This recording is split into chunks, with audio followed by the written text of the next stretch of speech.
샬롬! 잠언 13장 24절 매를 아끼는 자는 그의 자식을 미워함이라 자식을 사랑하는 자는 근실이 징계하느니라. 여러분, 이 징계는요 하나님의 성품과 연결되어 있습니다. 하나님이 우리를 징계하시잖아요. 우리가 그 하나님의 징계를 통해서 징계가 뭔지를 배우고 그래야 우리의 자녀들을 근실히 징계할 수 있다라는 거예요. 내가 하나님한테 혼날 때 하나님이 그냥 막 무섭기만 한 하나님, 그리고 나한테 하나님 막 화풀이 하는 것 같고 나를 그냥 막 무섭게만 막 때리는 것 같고 막 이러지 않거든요. 내가 정말 100만큼 잘못을 해도 그분은 참고 참으시고 겨우 막 1만큼 2만큼 혼내면서 내가 깨닫게 하시려고 하시거든요. 그러면서도 또 혼내시고 나서도 또 수습도 해주시고 뭐 위로도 해주시고, 뭔가 하나님의 이렇게 징계를 경험하면 그분이 나를 정말 사랑하시는구나, 나를 사랑하시기 때문에 나를 바른 길로 인도하고 이끄시려고 이렇게 애쓰시고 있구나, 이렇게 느껴지거든요. 혼나면서도 느껴진단 말이에요. 무섭긴 하죠. 혼나는 게 힘들긴 하죠. 아프기도 합니다. 그렇기 때문에 내가 하나님의 징계를 배우면요, 내가 그러한 모습으로 또 내 자녀를 징계할 수 있는 거예요. 내가 아버지한테 배운 거잖아요. 내가 내 자식한테 또한 그렇게 할 수 있는 거예요. 내가 하나님은 아니지만 하나님한테 배워서 내가 하나님의 형상을 회복해 가잖아요. 하나님과 닮아간단 말이에요. 어떤 그런 내가 자식을 사랑하는 마음으로의 근실히 징계하는 것을 할 수 있는 것입니다. 자, 그래서 잠언 3장 12절에는요 대저 여호와께서 그 사랑하시는 자를 징계하시기를, 그렇잖아요. 징계의 전제가 사랑이란 말이에요. 하나님이 사랑하시는 자를 징계한단 말이에요. 그러면 우리가 사랑하는 자가 누구예요? 자녀들이에요. 우리의 자녀들을 근실히 징계하는 거예요. 누굴 따라서? 하나님처럼, 하나님 따라서. 마치 아비가 그 기뻐하는 아들을 징계함같이 하시느니라. 그런 거예요. 우리는 우리의 자녀들을 징계하면서 하나님 아버지의 마음을 또한 배우는 거예요. 연결돼 있어요. 그러니까 내가 내 아이를 때리지만 때리면서도 안타깝잖아요. 때리면서 바람은 뭐예요? 죽을 만큼 때리진 않잖아요. 내가 어떻게든 얘가 정신을 차리고 돌아오기를, 그 나쁜 짓을 고치기를 바라는 거잖아요. 그런데 어떻게 해요? 그게 안 고쳐지면, 고칠 생각조차 안 하면 굉장히 더 괘씸하잖아요. 또 그런 것을 통해서 하나님 마음, 나를 혼내시는 하나님 마음, 그 마음이 이런 마음이겠지, 또 이렇게 배워가는 거예요. 혼내면서도 우리 아프다고요. 걔는 매를 맞아서 아프지만 나는 때려서 아픈 게 더 클 수 있단 말이에요. 자식이니까. 하나님 마음은 어떨까? 우리 또한 이렇게 자식을 징계하면서 배워가는 거예요. 하나님은 우리를 징계하시거든요. 욥기 5장 17절, 그러기 때문에 그 징계를 받을 때 내가 내 자녀를 징계하면서 내 자녀가 어떤 마음을 품기 원하고 어떤 반응으로 이 징계를 반응하기 원하는지, 그런 거를 우리가 생각하는 것처럼 내가 하나님께 징계를 받을 때도 어떤 태도가 필요한 것입니다. 욥기 5장 17절, 볼지어다 하나님께 징계받는 자는 복이 있나니, 그렇잖아요. 그런즉 너는 전능자의 징계를 업신여기지 말지어다. 징계의 유익이 없어져요. 업신여기면. 업신여긴다는 게 뭐예요? 에이 뭐 이까짓 거 뭐 이러는 거죠. 뭐 이까짓 거 뭐 내가 뭐 해결할 수 있어. 뭐 이까짓 거 뭐 내가 시간이 지나면 다 해결이 돼. 세월이 약이야. 이 또한 지나가리라.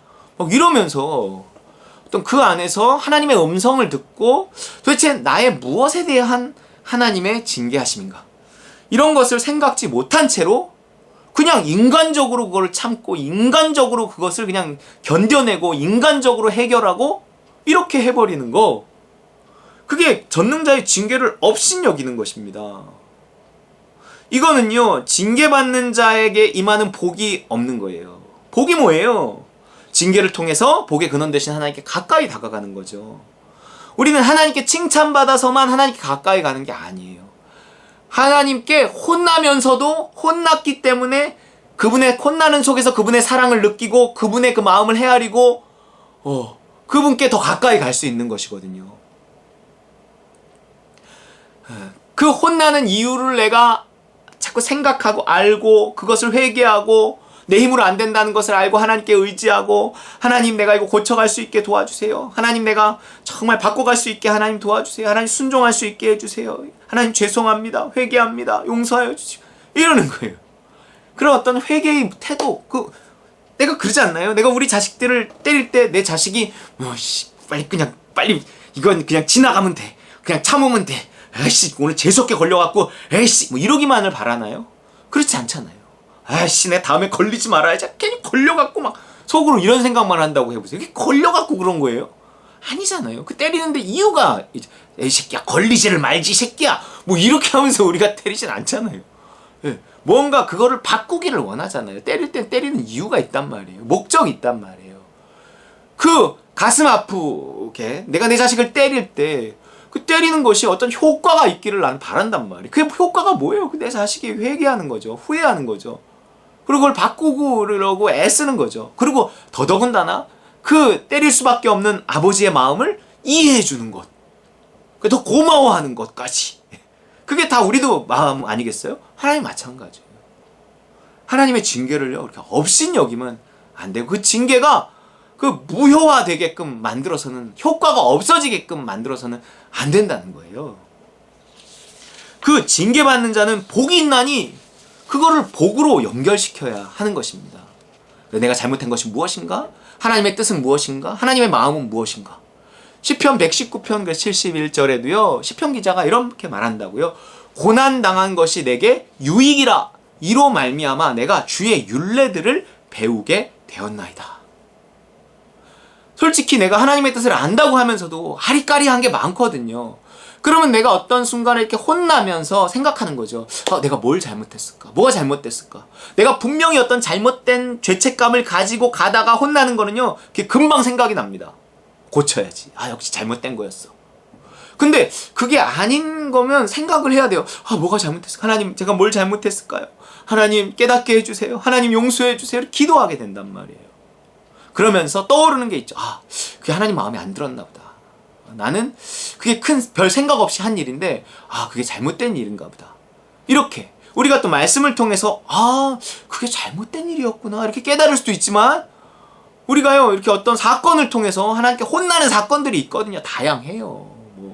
혼나는 건 다양합니다. 몸이 아프다거나 다친다거나 아니면 무슨 사건이 있나거나 돈이 새 나간다거나 죽을 뻔한다거나 다양한 일들이 일어납니다. 네. 그런 속에서 우리는 일단은 생각해야 이게 하나님의 징계일 수 있다라는 생각을 가지고 징계라면 내가 뭘 잘못했을까? 그래 이런 일이 생겼을까? 이렇게 생각을 해야 돼요. 그러면서 어떤 떠오르는 게 그게 잘못됐나 보다. 주님 용서해 주세요. 고난당한 것이 내게 징계로서의 고난이거든요. 고난당한 것이 내게 유익이 되게 해야 된단 말이에요. 이로 말미암아 내가 주의 율례들을 배우게 되었나이다. 어떤 유익? 하나님의 뜻을 알아가는 거예요. 하나님을 배워가는 거예요. 이 하나님과 그를 통해 더 가까이 가는 거예요. 이렇게 징계를 통해서 하나님을 알아가고 배워가고 하나님이 어떤 마음을 깨닫고 이러면요 하나님과 더 가까워지는 겁니다. 역시 하나님이 거룩하신 하나님이구나. 역시 하나님은 좋으신 하나님이구나. 역시 하나님은 공의의 하나님이시구나. 하나님은 이렇게 하나님을 알아간다는 것은 하나님과 더 가까워지는 게 복이잖아요. 그래서 징계가 우리에게 복을 가져다 줄 수 있는 것입니다. 그렇기 때문에 이런 어떤 유익이 있는 징계, 견책, 혼남 이런 것을 우리는 무효화시켜서는 안 되고 그걸 싫어해서는 안 된다는 거예요. 싫지 여기 좋겠습니까?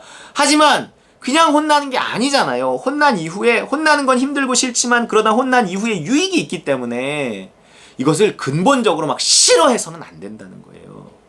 잠언 15장 10절 도를 배반하는 자는 엄한 징계를 받을 것이요 견책을 싫어하는 자는 죽을 것이니라 이래요. 견책이 뭐예요? 하나님의 징계잖아요. 또 하나님이 우리를 징계하신데 그걸 싫어해. 애가 부모한테 맞는데 막 분노를 품어. 재수없게 걸려갖고 왜 남한테 막 이런다고 해보세요. 그게요 만약에 그런 걸 조금이라도 티가 또 나잖아요. 그러면요 진짜 그 다음에는 화가 나서 때리게 됩니다. 그러면 안 된다는 거예요. 우리도 그런 거 싫어하잖아요. 받아들여야죠. 싹싹 빌어야죠. 견책을 싫어하는 자는 죽을 것이다 뭐 이렇게 말하는 거예요. 잠언 15장 12절 거만한 자는 견책받기를 좋아하지 아니하며, 그가 거만한 자라는 게 드러나는 거거든요. 우리가 하나님 혼날 때 내가 뭘 잘못했다고 이런 일이 일어나, 내가 뭐가 잘못했다고, 왜 나한테 이런 일이 일어나, 뭐 이거는 하나님한테 죽습니다. 죽도록 맞거나 죽습니다. 그렇기 때문에 그런 마음이 아니라, 그런 거만한 마음에 겸손한 마음으로 바짝 엎드려서 하나님 잘못했습니다. 하나님 죄송합니다. 뭘 잘못했는지 몰라도 죄송합니다. 뭐 이렇게 해야 돼요. 하나님 깨닫게 해주세요. 고쳐가게 해주세요. 뭐 이런 하나님 앞에, 이게 하나님 앞이잖아요. 어디서 화를 내고 어디서 반항을 하고 그럽니까? 그렇잖아요.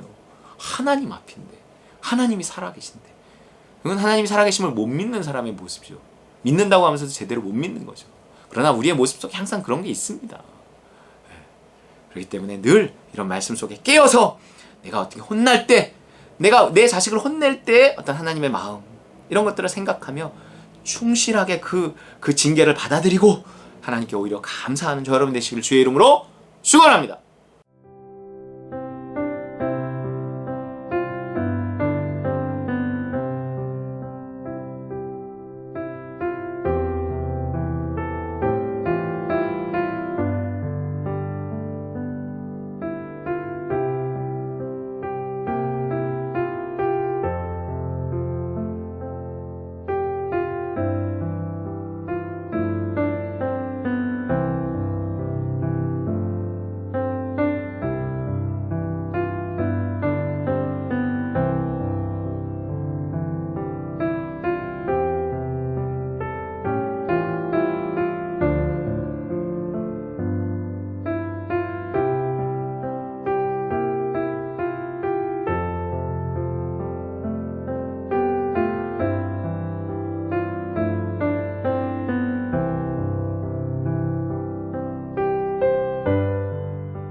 사랑